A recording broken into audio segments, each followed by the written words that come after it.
It is the name of Jesus that will be remembered forever and ever. 1 billion years into eternity, we will still be singing songs of praise to Jesus. It's pretty amazing.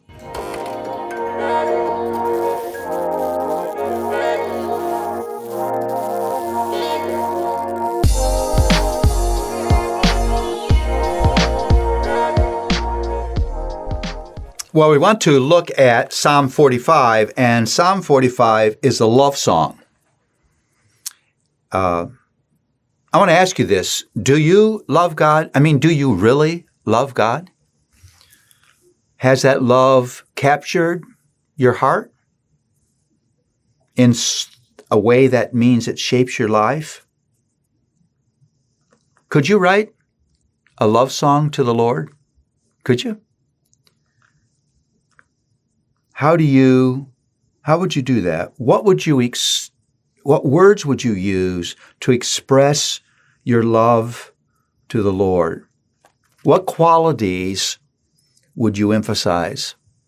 It's important to say as we look at Psalm 45 that the first great command is to love the Lord with all your heart and your soul and your strength. That means your whole being.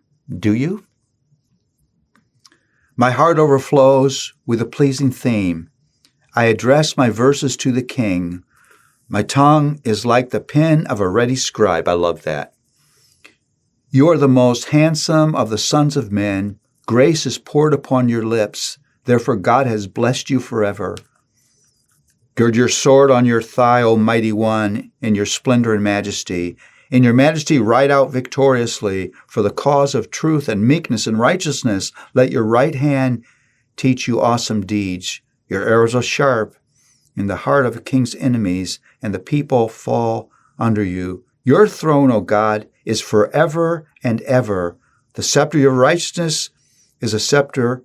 The scepter of your kingdom is a scepter of righteousness. You have loved righteousness and hated wickedness. Now, this is a psalm with a double application. When you begin to read it, it looks like it's a love song to an earthly king, and that may well have been. But there are places where it's talking about the Lord. For example, your throne, O God, is forever and ever. The scepter of your kingdom is a scepter of righteousness. It's interesting that what Hebrews does is Hebrews applies this psalm to Jesus. The writer of the Hebrews said, wait a minute. Psalm 45 is a love song to Jesus. Jesus has grace poured on his lips. John says, from him we have received grace upon grace. Jesus is blessed forever. Remember, at his baptism, God says, this is my beloved Son, in whom I am well pleased. We hear that again at his transfiguration. Jesus is mighty in splendor and majesty, now seated at the right hand of the Father in royal splendor. The throne of Jesus is forever and ever, and we will someday reign with him. Jesus is God's anointed one, the Messiah. On his shoulders is the hope of humanity. Jesus is worthy of your worship. There will be a day when every knee will bow and every tongue will confess that he is Lord. It is the name of Jesus that will be remembered forever and ever.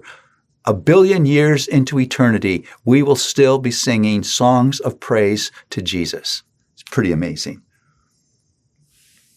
All nations will praise Jesus.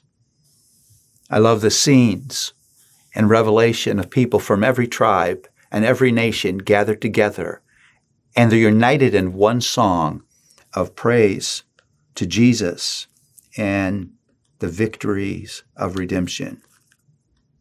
So this means if there's a person in the universe who is worthy of your love, it's Jesus. Today again, I would encourage you, offer your heart to him. Pray for help, that you would love him in a way that he deserves. Pray for help, that your life would be a hymn of love to Jesus. Jesus is worthy of your love.